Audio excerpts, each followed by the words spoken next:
Get wealthy, good and wealthy. For decades, our country has been looted, pillaged, raped, and plundered by nations near and far, both friend and foe alike. American steel workers, auto workers, farmers, and skilled craftsmen, we have a lot of them here with us today. They really suffered gravely. They watched in anguish as foreign leaders have stolen our jobs, foreign cheaters have ransacked our factories, and foreign scavengers have torn apart our once beautiful American dream. We had an American dream that you don't hear so much about. You did 4 years ago, and you are now, but you don't too often, and for many years and decades even, you didn't hear too much about. Our country and its taxpayers have been ripped off for more than 50 years, but it is not going to happen anymore. It's not going to happen. In a few moments, I will sign a historic executive order instituting reciprocal tariffs on countries throughout the world. Reciprocal, that means they do it to us and we do it to them. Very simple. Can't get any simpler than that. This is one of the most important days, in my opinion, in American history. It's our declaration of economic independence. For years, hardworking American citizens were forced to sit on the sidelines as other nations got rich and powerful, much of it at our expense. But now it's our turn to prosper, and in so doing, use trillions and trillions of dollars to reduce our taxes and pay down our national debt, and it'll all happen very quickly. With today's action, we are finally going to be able to make America great again, greater than ever before.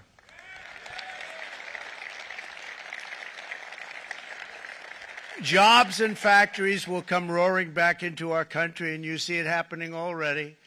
We will supercharge our domestic industrial base. We will pry open foreign markets and break down foreign trade barriers. And ultimately, more production at home will mean stronger competition and lower prices for consumers. This will be indeed the golden age of America. It's coming back. We're going to come back very strongly. We're pleased to be joined on this momentous occasion by Vice President J.D. Vance. J.D., thank you. Thank you. Thank you very much. Where are you, J.D.? No, that wasn't too hard to find. I was looking, you know, he likes to take a low-key attitude, so usually we sit right in front. He's gaining a lot of confidence, Mike, isn't it? And nearly my entire cabinet is here, as well as Speaker Mike Johnson, has done an amazing job. And with the great success we had last night in Florida, we have a majority of 7. And 7's like a lot when we had it at 1, right? You've done a fantastic job. And many of the members of the House and Senate are with us. Senators, Congressmen, thank you all for being with us. We appreciate it. For decades, the United States slashed our trade barriers on other countries, while those nations placed massive tariffs on our products and created outrageous non-monetary barriers to decimate our industries. And in many cases, the non-monetary barriers were worse than the monetary ones. They manipulated their currencies, subsidized their exports, stole our intellectual property, imposed exorbitant VAT taxes to disadvantage our products, adopted unfair rules and technical standards, and created filthy pollution havens. They were absolutely filthy, but they always came to us and they said, we're violating, we should pay for it. It's all detailed in a very big report by the U.S. Trade Representative on Foreign Trade Barriers, and I'll just hold it up for you. It's available, and you don't have to pay too much. As I understand it, you'll pay nothing. It's a lot of work for something, actually, because it's a special book. It's very, frankly, it's very upsetting when you read it, when you see what people have been doing to us for 30 years. This all happened with no response from the United States of America, none whatsoever. But those days are over. Let me offer just a few examples of the vicious attacks our workers have faced for so many years. The United States charges other countries only a 2.4 tariff on motorcycles. Meanwhile, Thailand and others are charging much higher prices, like 60%. India charges 70%. Vietnam charges 75%, and others are even higher than that. Likewise, until today, the United States has for decades charged a 2.5 tariff. Think of that, 2.5% on foreign-made automobiles. The European Union charges us more than 10% tariffs, and they have 20% VATs, much, much higher. India charges 70%, and perhaps worst of all are the non-monetary restrictions imposed by South Korea, Japan, and very many other nations. As a result of these colossal trade barriers, 81% of the cars in South Korea are made in South Korea. 94% of the cars in Japan are made in Japan. Toyota sells 1 million foreign-made automobiles into the United States, and General Motors sells almost none. Ford sells very little. None of our companies are allowed to go into other countries. And I say that, friend and foe, and in many cases the friend is worse than the foe in terms of trade. But such horrendous imbalances have devastated our industrial base and put our national security at risk. I don't blame these other countries at all for this calamity. I blame former presidents and past leaders who weren't doing their job. They let it happen, and they let it happen to an extent that nobody can even believe. That's why, effective at midnight, we will impose a 25% tariff on all foreign-made automobiles.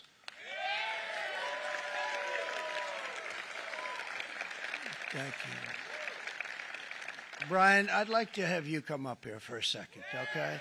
I just see him sitting. He's been a fan of ours, and he understands this business a lot better than the economists, a lot better than anybody. Brian, say a few words, please, would you? Thank you, Mr. Thank you. It's a great honor to have you. Thanks. Thank you, Mr. President.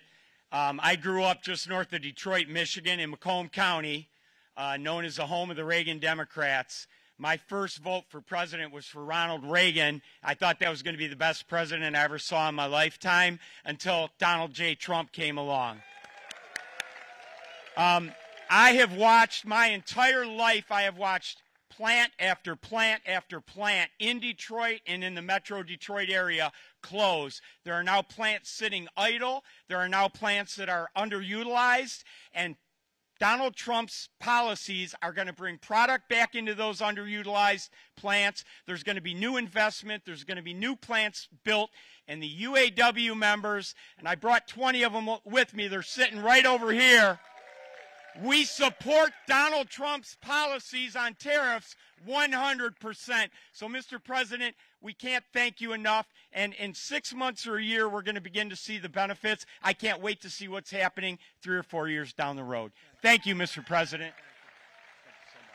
Thank you. What a great guy. He got it right from the beginning. He got it before almost anybody else. This group over there, they got it too. And, you know, we won the state of Michigan. We won almost all of them. But we won Michigan by a lot, and I want to just thank you all. The auto workers were fantastic. The Teamsters were fantastic.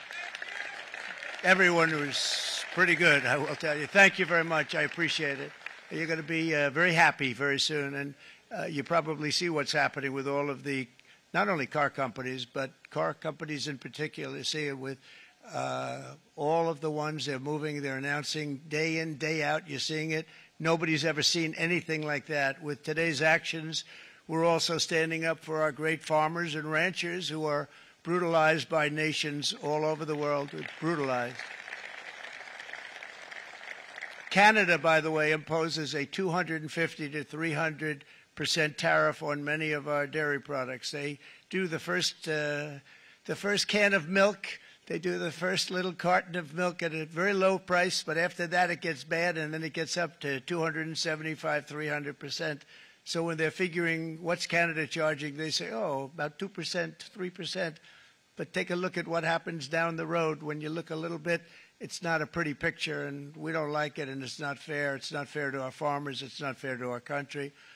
And with countries like Canada, you know, we subsidize a lot of countries and keep them going and keep them in business. In the case of Mexico, it's $300 billion a year. In the case of Canada, it's close to $200 billion a year. And I say, why are we doing this? Why are we doing this? I mean, at what point do we say, you got to work for yourselves, and you got to, this is why we have the big deficits. This is why we have that amount of debt that's been placed on our heads over the last number of years, and we're really not taking it anymore.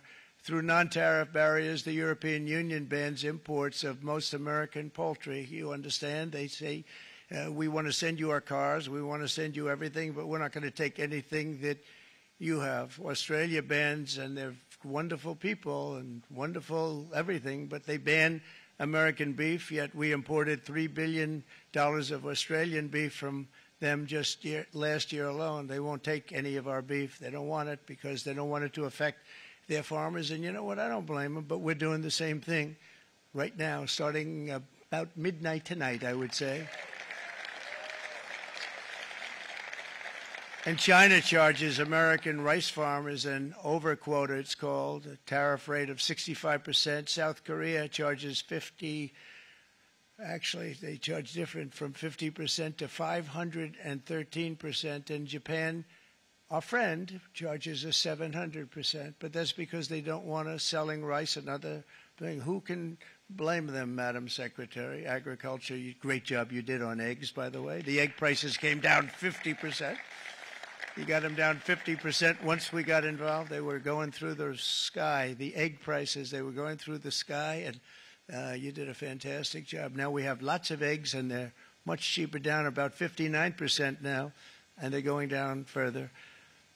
We charge 2.8% for so many things that other countries are charging 200%, 300%, and 400% for. If imposing tariffs and protective barriers made nations poor, then every country on earth would be racing to eliminate these policies, and China would be the first on line. They run a very strong country, but they're not first in line, and the American people are paying a very big price.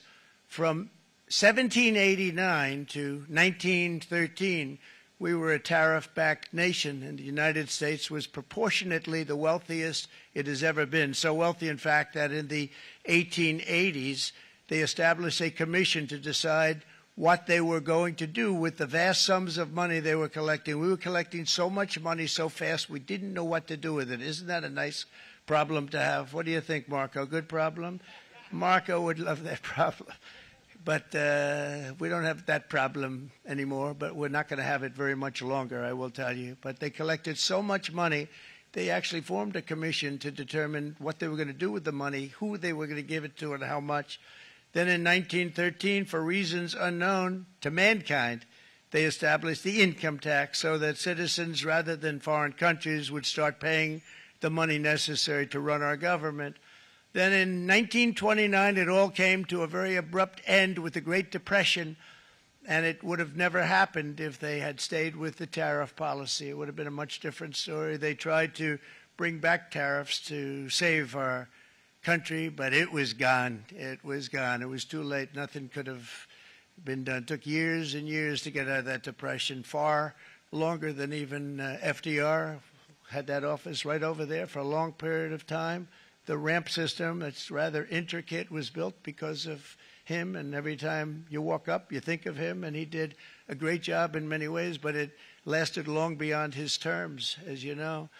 But it's not too late any longer, and we're going to start being smart, and we're going to start being very wealthy again. We're going to be wealthy as a country because they've taken so much of our wealth away from us. We're not going to let that happen. We truly can be very wealthy. We can be so much wealthier than any country. It's not even believable, but we're getting smart. Nearly a century later, in the face of unrelenting economic warfare, the United States can no longer continue with a policy of unilateral economic surrender. We cannot pay the deficits of Canada, Mexico, and so many other countries. We used to do it. We can't do it anymore. We take care of countries all over the world. We pay for their military. We pay for everything they have to pay, and then when you want to cut back a little bit, they get upset that you're not taking care of them any longer. But we have to take care of our people, and we're going to take care of our people first, and I'm sorry to say that.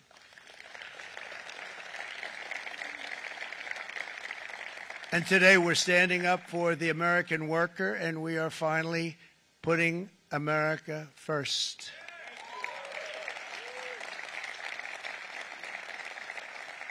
In sleepy Joe Biden's last year in office, the United States hemorrhaged 100,000 manufacturing jobs, and the number was going through the roof at levels never seen before.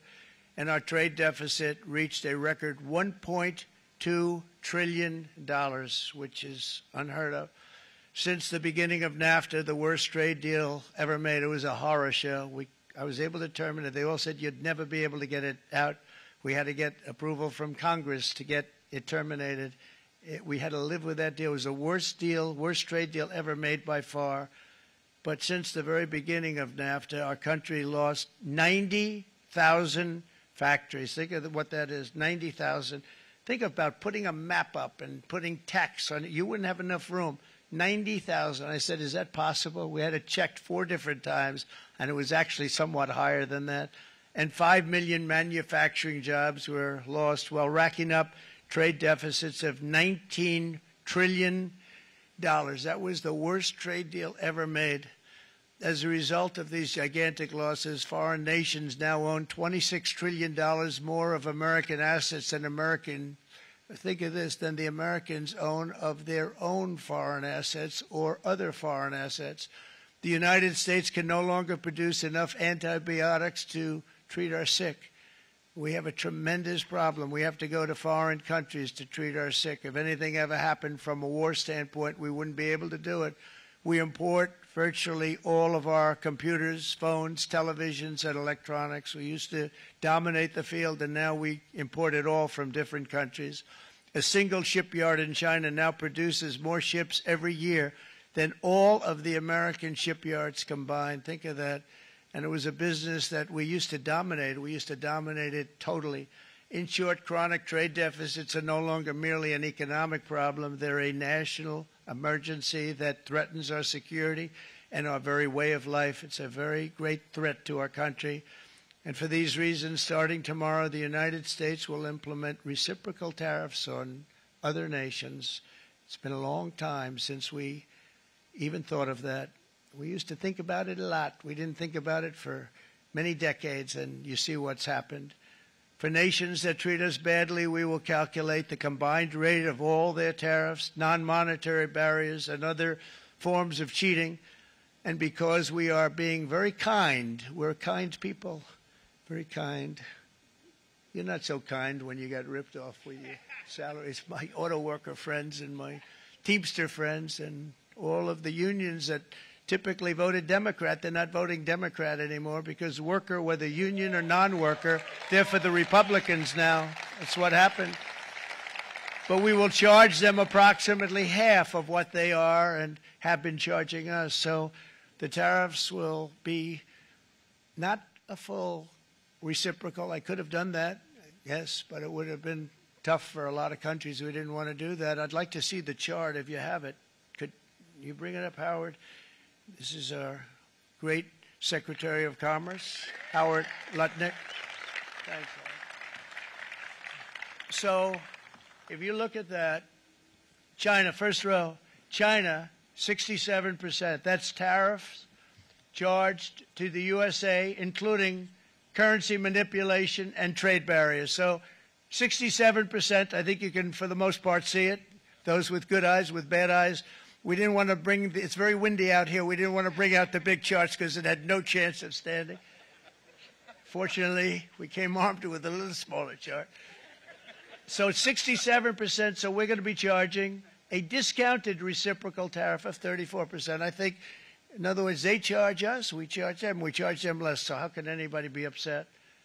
They will be because we never charge anybody anything, but now we're going to charge. European Union, they're very tough, very, very tough traders. You know, you think of European Union, very friendly. They rip us off. It's so sad to see. It's so pathetic. 39%, we're going to charge them 20%, so we're charging them essentially half. Vietnam, great negotiators, great people. They like me, I like them. The problem is they charge us 90%. We're going to charge them 46% tariff. Taiwan, where they took all of our computer chips and semiconductors. We used to be the king, right? We were everything. We had all of it. Now we have almost none of it, except the biggest company is coming in. We're going to end up with almost 40%. Lee Zeldin's working to get their approvals. And it's an amazing company. Mr. Wei, of one of the great companies of the world, actually. They're coming in from Taiwan, and they're going to build one of the biggest plants in the world, maybe the biggest for that. But 64%, we're going to charge them 32%. Japan, very, very tough. Great people. And again, I don't blame the people for doing it. I think they're very smart in doing it. I blame the people that sat right in that Oval Office, right over there, right behind the Resolute desk or whichever desk they chose. Japan, 46%. They would charge us 46%, and much higher for certain items like cars, little items like cars. 46%, we're charging them 24%. India, very, very tough, very, very tough. The Prime Minister just left. He's a great friend of mine, but I said, you're a friend of mine, but you're not treating us right. They charge us 52%. You have to understand, we charge them almost nothing for years and years and decades. And it was only 7 years ago when I came in, we started with China and charged them. We took in hundreds of billions of dollars from China in tariffs. And they understood, honestly. President Xi understood. He said, look, I understand. And the other countries, and they all understand. We're going to have to go through a little tough love, maybe, but they all understand. They're ripping us off, and they understood it. Prime Minister of Japan, Shinzo Abe. He was a fantastic man. He was unfortunately taken from us, assassination. But I went to him and I said, Shinzo, we have to do something. Trade is not fair. He said, I know that. I know that. And he was a great gentleman. He was a fantastic man, but he understood immediately what I was talking about. I said, Shinzo, we have to do something. He said, I know that. And we worked out a deal, and it would have been a much better deal, but frankly, there were many years left on the deal that was made previous to my getting there, but it was something. If you look at Switzerland, 61% to 31%. Indonesia, Malaysia, Cambodia. Oh, look at Cambodia, 97%. We're going to bring it down to 49. They made a fortune with the United States of America. United Kingdom, 10%, and we'll go 10%. So we'll do the same thing. South Africa, 60%, 30%, and they've got some bad things going on in South Africa. We're paying them billions of dollars, and we cut the funding because a lot of bad things are happening in South Africa. The fake news ought to be looking at it. They don't want to report it. Brazil, 10%, 10%. Bangladesh is 74%. So you see what's going on. Pakistan, 58%. Sri Lanka, 88%. So what we're doing is we're taking not the full, we could take the full 88%. Thanks a lot, Art. He's doing a very good job. How's he doing, all right? I think you better take it with you. It's not going to last very long. He's going to put it, it's going to follow you down with the wind. I brought a hat just in case it got too windy, but here, would anybody like a hat? I'm not giving it to a cabinet. I'm giving it to the auto workers. Come here.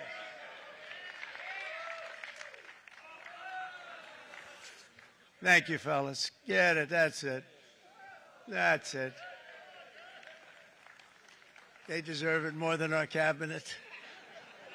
Our cabinet has plenty of hats. But you see the numbers. The numbers are so disproportionate. They're so unfair. At the same time, we will establish a minimum baseline tariff of 10%. You notice that on the chart. And that'll be on other countries to help rebuild our economy and to prevent cheating. So we're going to have a minimum of cheating, and we're going to be very severe on the people that at the gate that watch the tariffs and watch the product coming in, because there's been a lot of bad things happening at the gate because the money is so enormous that you're talking about. There's never been probably anything like it in terms of the enormity, and there are a lot of bad things happen at the people that do the check-in, and they're looking at 10-year jail sentences if they do play. We're going to treat them so good, but if they cheat, the repercussions are going to be extremely strong. Foreign nations will finally be asked to pay for the privilege of access to our market, the biggest market in the world. We're right now the biggest market in the world. We had a great country 4 years ago in terms of the economics. We were doubling up on China. We were doing so well. Nobody was going to catch us, but so much of it slipped away over the last 4 years under Biden. I campaigned on this policy throughout last year, and today that promise was made, and it was also a promise, as you know, that was kept. Promises made, promises kept. To any company that objects to our common sense reciprocal tariffs, again, reciprocal, back and forth, back and forth. And I call this kind reciprocal. This is not full reciprocal. This is kind reciprocal. But what we do is we cut it in half. We charge them. My answer is very simple if they complain. If you want your tariff rate to be zero, then you build your product right here in America, because there is no tariff if you build your plant, your product in America. And we've seen companies coming in like we've never seen before. Likewise to all of the foreign presidents, prime ministers, kings, queens, ambassadors, and everyone else who will soon be calling to ask for exemptions from these tariffs. I say, terminate your own tariffs, drop your barriers, don't manipulate your currencies. They manipulate their currencies like nobody can even believe, which is a bad, bad thing and very devastating to us. And start buying tens of billions of dollars of American goods. Tariffs give our country protection against those that would do us economic harm. And many people were looking to do us economic harm. Maybe not so obviously, but they were doing tremendous economic harm. But even more importantly, they will give us growth. These tariffs are going to give us growth like you haven't seen before, and it'll be something very special to watch. I am so looking forward, and Brian, it's going to happen even faster than you said. You know, you might say, but it's already started. It's already started.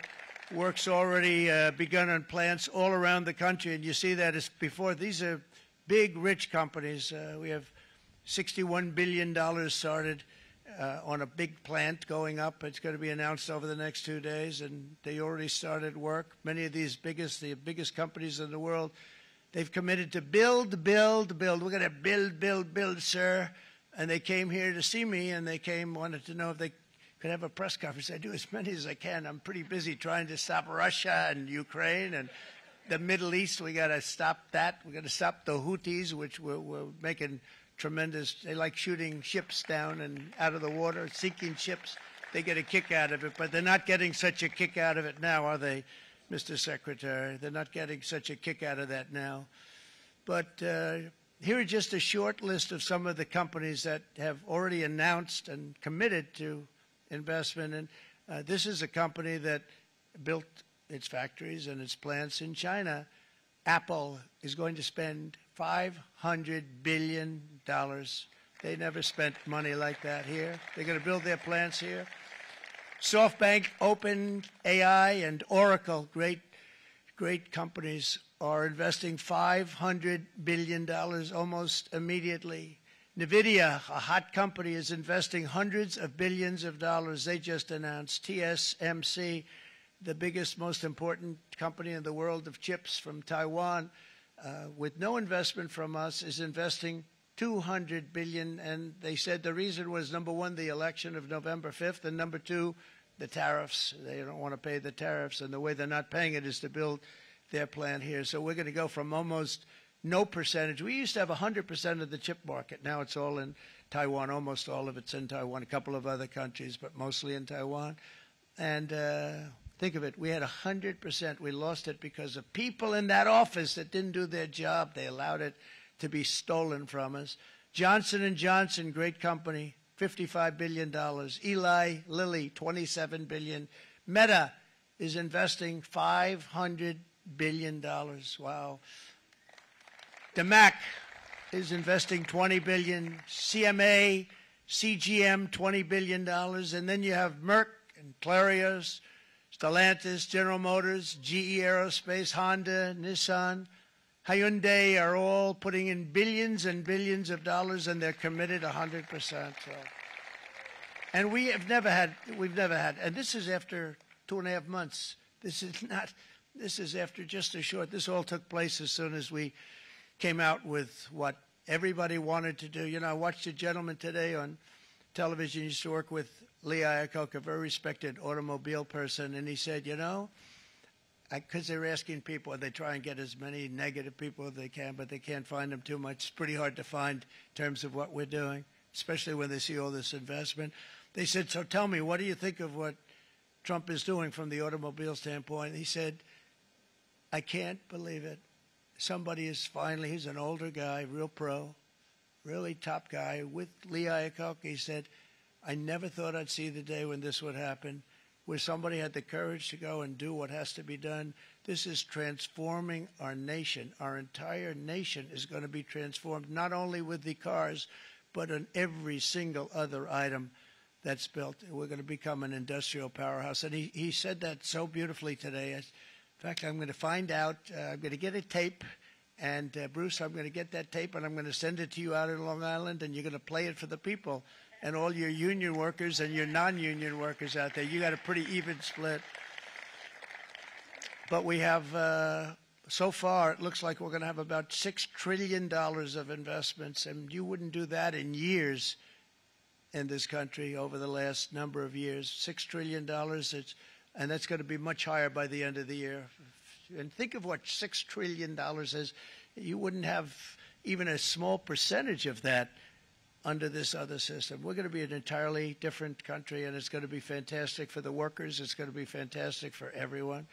There will never have been a transformation of a country like the transformation that's already happening in the United States of America. It's an incredible thing to watch, and it's incredible to meet with the top people, people that you read about, very wealthy people, or people that are great managers and executives and presidents of big public companies, and to watch the enthusiasm they have now that they didn't have. They gave up on our country. They went to foreign countries and they built. Companies are pouring into our country at levels never seen before, with jobs and money to follow, and it's really beautiful. In the coming days, there will be complaints from the globalists and the outsourcers and special interests and the fake news. Always, the fake news will always complain. But never forget, every prediction our opponents made about trade for the last 30 years has been proven totally wrong. They were wrong about NAFTA. They were wrong about China. They were wrong about the Trans-Pacific Partnership, which would have been a disaster if I didn't terminate it. If I didn't terminate that, United Auto Workers, you would have had no jobs in this country. You would have had no jobs. It was all going to other countries. In my first term, they said tariffs would crash the economy. Instead, we built the greatest economy in the history of the world. And again, I have great respect for President Xi of China, great respect for China, but they were taking tremendous advantage of us, and I commend them for that. I say, hey, if you can get away with it, that's okay. But, you know, they understand exactly what's happening, and they probably, most of them are saying it's about time they did something, but and they're going to fight, and they're going to fight fair. Everyone's going to fight. You know, it's like I say to the leaders, look, you got to take care of your country, but we have to start taking care of our country now.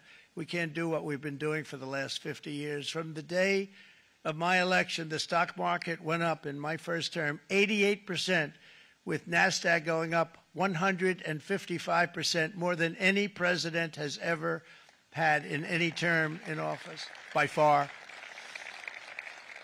And I think we're going to blow that away. And maybe the numbers won't show, but I think they're going to show much better than even those numbers. But what you're going to see is you're going to see activity, that empty, dead sites, factories that are falling down.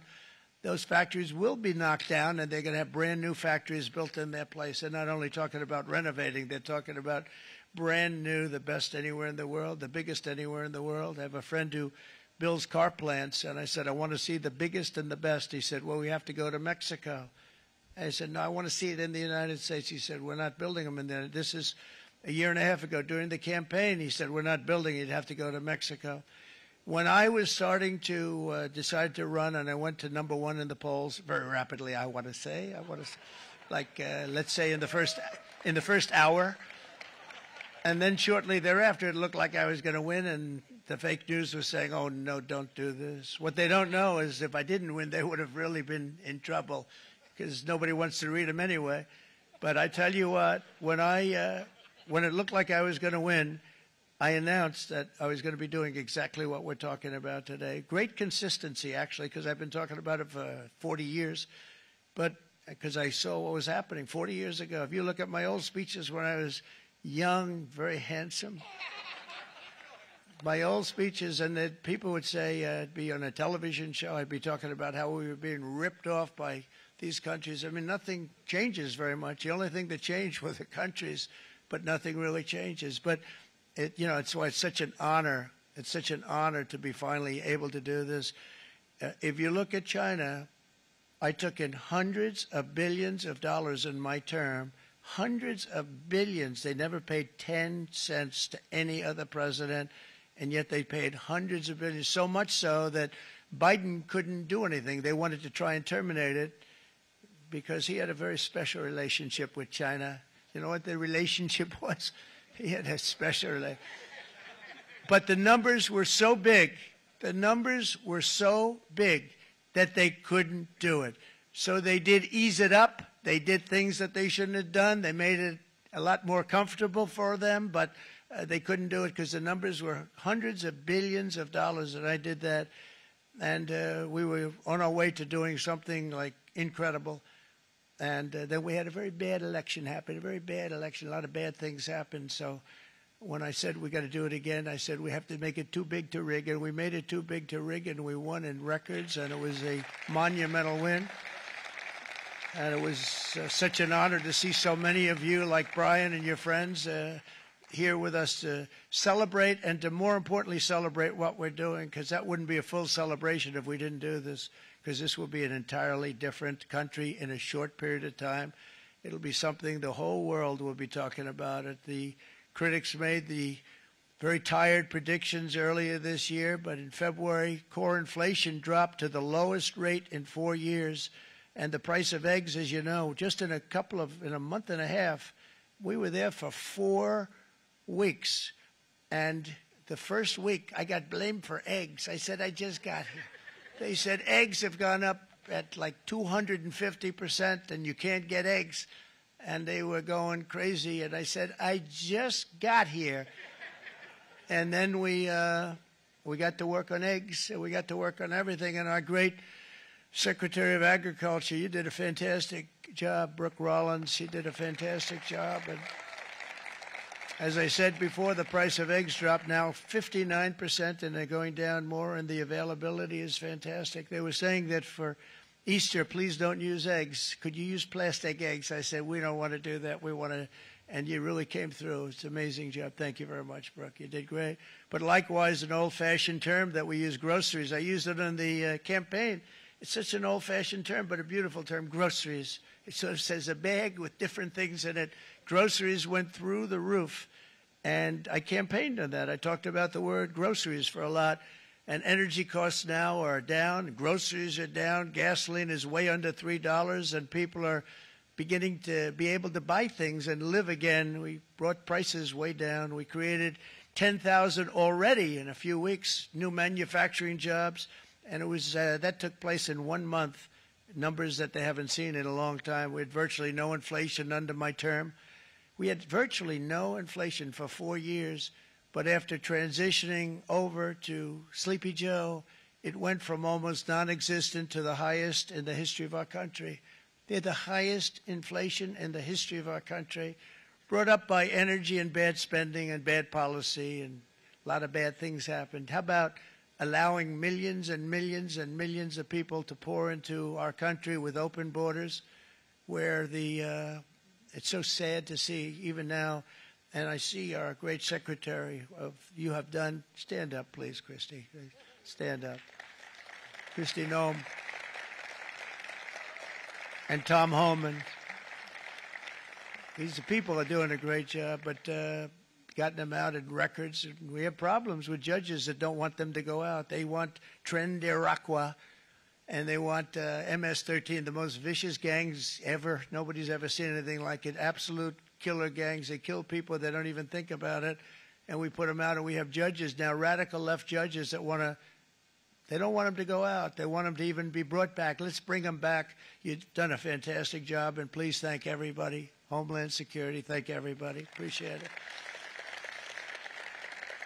And we now have a border that's the best border that we've ever had, even better than it was my first term. My first term we did good, but this one we really specialized in. We've done really well.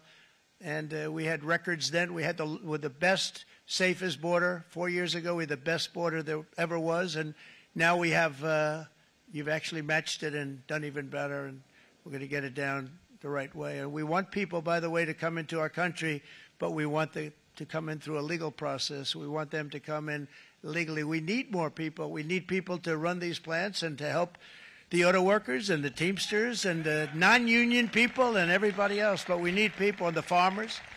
And we're going to let people come in, but they want to come in. We want them to come in legally. They have to have the capability of loving our country, not people that hate our country. We don't want them in our country. And now we're going to pass the largest tax cuts in American history, and that's where we're relying on Mike and John Thune. And we will not cut Social Security, Medicare, or Medicaid benefits, and the Democrats will, because if they got in, the entire economy would collapse. This country was heading for a collapse under the people that you saw. They were horrible. I think one of the reasons people like the job, I have my highest approval ratings because I think they're comparing me to the worst administration in the history of our country, so I appreciate that at least. But Speaker of the House Mike Johnson and Senate Majority Leader, appreciate it, Mike. John Thune have been fantastic, by the way. But they've been working tirelessly on taking the next step to pass the plan for our one big, beautiful bill. I'd like to name it that if you can. One big, I made that statement about 6 months ago, and everybody calls it one big, beautiful bill.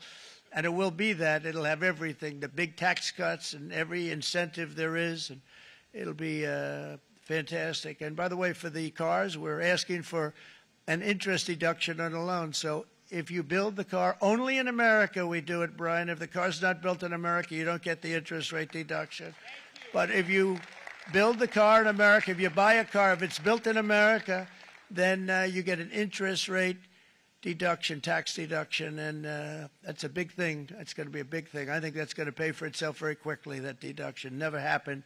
We've never had anything like that before. Somebody said, where do you get the idea? Because it's so basic. You would think that would have happened a long time ago. It never did, and I'm very happy it didn't because now I can say that was my idea. But we're going to get us closer to the debt extension. We have to get the debt extension passed, and I know you're going to be able to do that, Mike, and it's very important that you do that. And all of the other things that the Senate budget plan gives us, along with working, because I know they're working together, John and Mike, and the two bills are going very well together. We need to get our shared priorities done, including certain permanent tax cuts. We want the tax cuts to be permanent, spending cuts, energy and historic investments in defense, border, and so much more. We're covering everything. These will be phenomenal. There'll be no bill like this going to straighten. One bill is going to straighten out our country for many, many years to come. And we said, let's just do it and let's get it done. And some guys will love it and some guys will like it a little bit less because they're not getting what they were exactly looking for, but they're getting a lot. They'll never, if we get this done, it'll be the most incredible bill ever passed in the history of our Congress and Senate and congressmen, the senators and the congressmen, many of whom are here today, will be very proud of themselves. I really believe that. It's going to set us on a whole new prosperous path.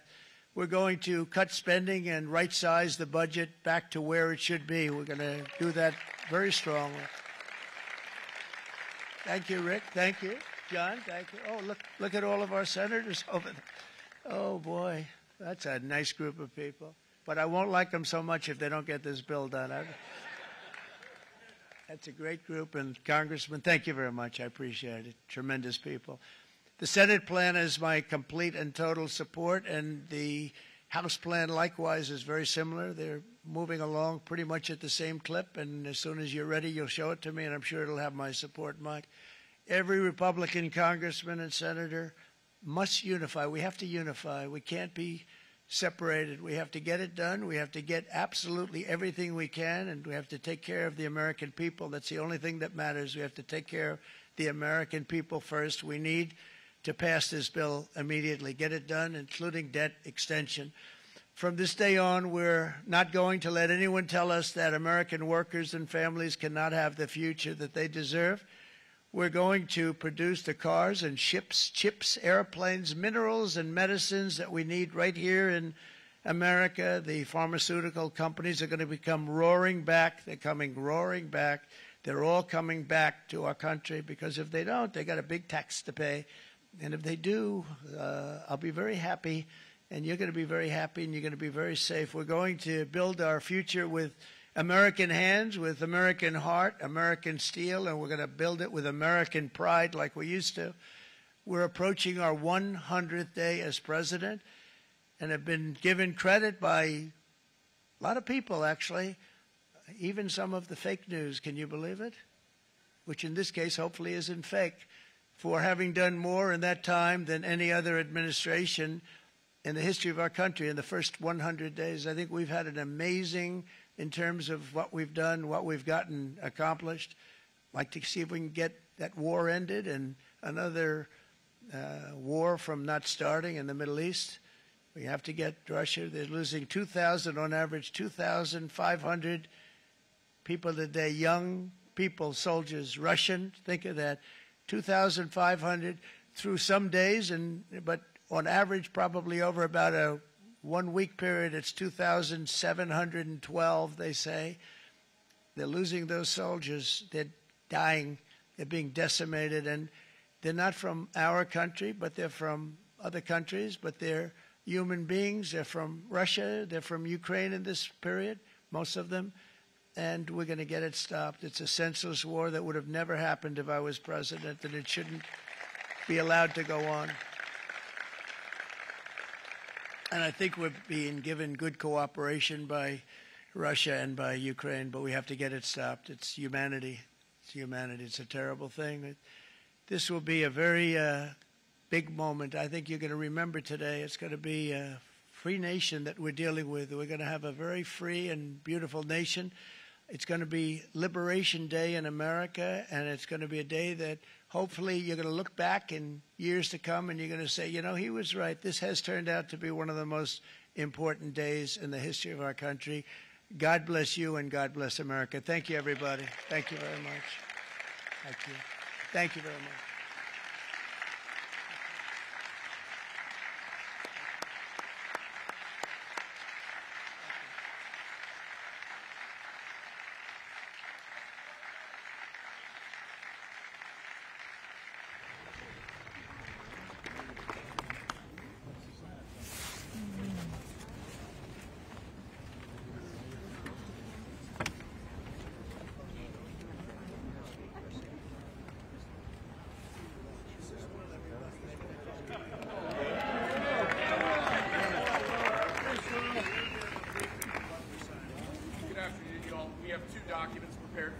Signature today.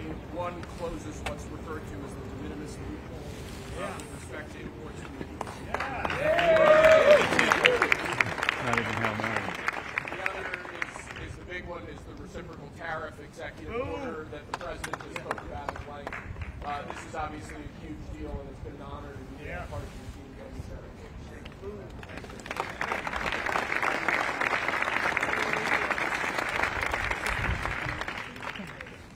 Big stuff.